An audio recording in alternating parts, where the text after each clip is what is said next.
Name is Ravi. अगर आपको video पसंद आएगी तो प्लीज़ लाइक एंड सब्सक्राइब, ठीक है। तो चलिए शुरू करते हैं। तो आज हम देखेंगे कि किस तरीके से हाई रिजोल्यूशन सैटेलाइट इमेजरी को यूज़ करके जो वाइल्ड लाइफ स्पीशीज़ हैं, जो जंगल में रहने वाले जीव जंतु हैं, उनका सर्वे किया जाता है, जिसमें अफ्रीकन एलिफेंट शामिल हैं। तो पहली बार ऐसा हो रहा है कि रिसर्चर्स जो यूज़ कर रहे हैं हाईएस्ट इमेजरी जो सैटेलाइट की है उसे यूज़ कर रहे हैं किसी भी सर्वे करने के लिए, ठीक है। तो जो रिसर्चर्स की टीम है वो कहाँ से है, वो है university of Oxford wild life conservation research unit और मशीन लर्निंग रिसर्च ग्रुप से हैं। और ये आर्टिफिशियल इंटेलिजेंस का यूज़ करेंगे इसको सर्वे करने के लिए एलिफेंट्स को और उनकी पॉपुलेशन जानने के लिए, ठीक है। तो जो AI यूज्ड है, जो उसकी एक्यूरेसी है आर्टिफिशियल इंटेलिजेंस की, वो ह्यूमन डिटेक्शन कैपेबिलिटीज़ के इक्वल बताई जा रही है, ठीक है। और जो पहले जो ह्यूमन डिटेक्शन कैपेबिलिटीज़ थी, जो कैसे होते थे पहले जो सर्वे होते थे, और सर्वे पहली बात तो करते क्यों है, जो भी वाइल्ड लाइफ कंजर्वेशन जिसकी जो वाइल्ड लाइफ स्पीशीज़ है, अगर उसकी पॉपुलेशन नीचे जा रही है, ठीक है, तो उसको कंजर्व करने के लिए गवर्नमेंट काफ़ी सारे प्लान बनाती है, पॉलिसी बनाती है। तो उन जो प्लान और पॉलिसी हैं तो उनके फंड लिमिटेड होते हैं। तो अगर हम एक एरिया का सर्वे करते हैं और तो हमें उनका पॉपुलेशन के ट्रेंड का और सब कुछ पता चल जाएगा, तो जो हमारे फंड्स हैं और जो हमारी जो प्रोग्राम है उसको अच्छी तरीके से एलोकेट कर सकते हैं एरिया वाइज, ठीक है। तो इसलिए सर्वे किया जाता है और सर्वे से हमें पूरी जानकारी और डेटा मिल जाता है, तो जिस तरीके से फिर हम आगे अपनी पॉलिसी फ्रेम कर सकते हैं, ठीक है। तो पहले कैसे होता था ये एलिफेंट की जो काउंटिंग है, जो सर्वे है, वो कैसे होता था।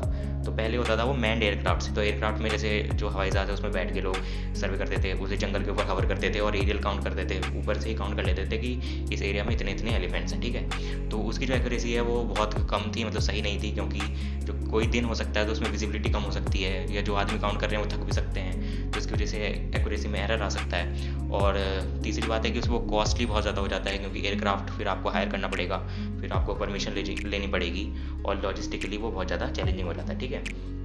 तो ये चीज़ें हैं। तो और फिर अब यहाँ पे जो सैटेलाइट इमेजरी यूज़ हो रही है वो बहुत ज़्यादा हाई रेजोल्यूशन सैटेलाइट इमेजरी है, और इसमें वर्ल्ड व्यू 3 जो सैटेलाइट है डिजी ग्लोब की, उसे यूज़ कर रहे हैं। तो ये वर्ल्ड व्यू 3 सैटेलाइट को लॉन्च किया गया था 13 अगस्त 2014 को, और ये 617 किलोमीटर ऊपर है एल्टीट्यूड, ठीक है।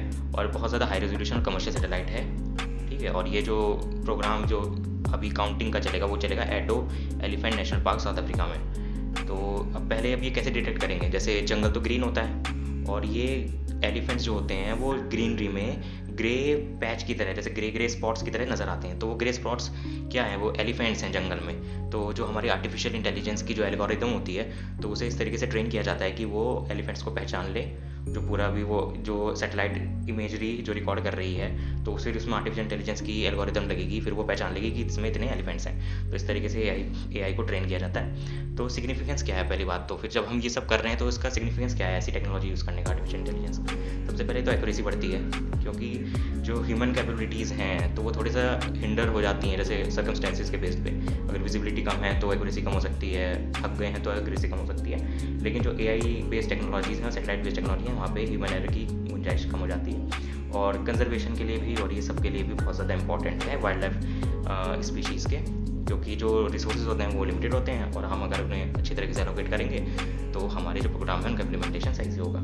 और दूसरी बात है जो डिक्लाइनिंग पॉपुलेशन है, अगर किसी भी वाइल्ड लाइफ स्पीशीज़ की पॉपुलेशन डिक्लाइन कर रही है, अगर वो कम होते जा रहे हैं, तो सबसे पहले हमें तो उनका सर्वे करना पड़ेगा। हमें पता चलना चाहिए कि भाई पॉपुलेशन ट्रेंड कैसी है उस जानवर की, और वो क्या चीज़ें हो रही हैं उस एरिया में। तो उसके लिए भी ये इंपॉर्टेंट है, क्योंकि जैसे एलिफेंट है तो इनकी पॉपुलेशन किस वजह से डिक्लाइन हो रही है, पहले पोचिंग की वजह से, जो इनके दांत की वजह से उन्हें मार देते हैं, या फिर ये क्रॉप्स में घुस जाते हैं किसानों के, तो जो किसान हैं वो उनको मार देते हैं, ठीक है। या फिर इनका हैबिटेट है, जो उनका एनवायरनमेंट है वो हम नष्ट करते जा रहे हैं, डिफॉरेस्टेशन वगैरह हो रहा है, इस वजह से इनकी पॉपुलेशन डिक्लाइन कर रही है, ठीक है। और जैसे कोई नेशनल पार्क है या कुछ है जहाँ पे इंटरनेशनल बॉर्डर्स मीट करते हैं, तो वहाँ पे जो मैन्ड एयरक्राफ्ट है, चाहे हेलीकॉप्टर या उसमें बैठ के जब हम सर्वे करेंगे तो वहाँ पे परमिशन मिलना मुश्किल हो जाएगा, क्योंकि वहाँ पे बॉर्डर है, इंटरनेशनल बॉर्डर है, तो वहाँ पे परमिशन मिलना मुश्किल हो जाता है। तो ये जो टेक्नोलॉजी है ये वहाँ पे यूज़ कर सकते हैं हम लोग, सैटेलाइट इमेजरी वाली टेक्नोलॉजी इंटरनेशनल बॉर्डर्स पे काम हो सकती है, ठीक है। और तीसरी बात है कॉस्ट इफेक्टिव है, बहुत ज़्यादा कॉस्ट इफेक्टिव है, क्योंकि जो हम मैन्ड एयरक्राफ्ट यूज़ करेंगे तो उसमें फ्यूल का खर्चा है, आदमियों का खर्चा है, फिर भी एक्यूरेसी कम आ रही है, ठीक है। और अगर कोई एक अच्छा क्लाउड फ्री डे है तो ये इस टेक्नोलॉजी की मदद से हम लोग 5000 स्क्वायर किलोमीटर का एरिया सर्वे कर सकते हैं, ठीक है। और चौथी बात, ये पैंडेमिक जो चल रहा है उसके लिए भी ये टेक्निक अच्छी है, क्योंकि जो पैंडेमिक है तो उसकी वजह से कोई भी आदमी है जो फील्ड पे नहीं होगा, सब कुछ सैटेलाइट इमेजरी की वजह से हो रहा है और आर्टिफिशियल इंटेलिजेंस से हो रहा है, तो ह्यूमन जो है वो फील्ड में कम होंगे, ठीक है। तो ये पैंडेमिक की वजह से भी सही है। और ये पहली बार ऐसा नहीं है कि ये ऐसी चीज़ें हो रही हैं, और ये म्यांमार है वहाँ भी ट्राई हो चुका है 2002 वगैरह में, तो ऐसा नहीं है, ठीक है, कि ये पहली बार हो रहा है। तो अगर ये टेक्नोलॉजी अच्छी तरीके से हम इम्प्लीमेंट करेंगे तो हमें बहुत ज़्यादा फ़ायदा होगा। पहली बात तो ये कॉस्ट इफेक्टिव होगी और इसके काफ़ी सारे अलग अलग फील्ड में इम्प्लीमेंटेशन हो सकते हैं। So thank you very much, और if you like this video please like and subscribe and stay updated. Okay.